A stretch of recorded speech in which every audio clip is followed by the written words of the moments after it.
špici sezone najviše su podbacili hoteli visoke kategorije. To doduše ne vrijedi i za Hvar koji i dalje ima titulu elitnog odredišta. Ako su jahte mjerilo luksuza, Hvar je i dalje omiljeno odredište bogatih i slavnih. I dok većina turističkih djelatnika kuka zbog podbačaja sezone, krize ovdje kao da nema. Gosti koji ne pitaju za cijenu najpoželjniji su u hotelima sunčanoga Hvara.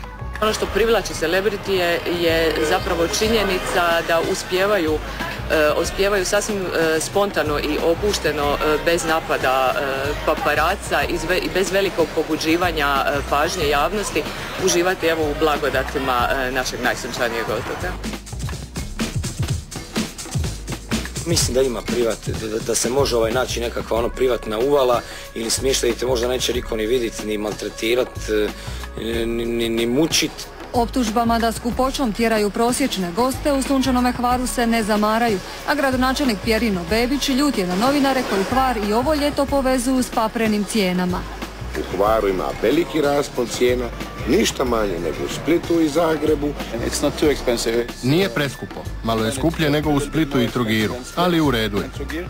Izgleda mi da ima kvalitetni gosti u Hvaru, ima puno brodova, hoteli su skoro puni, što govori da ljudi stvarno vole dolaziti na Hvar.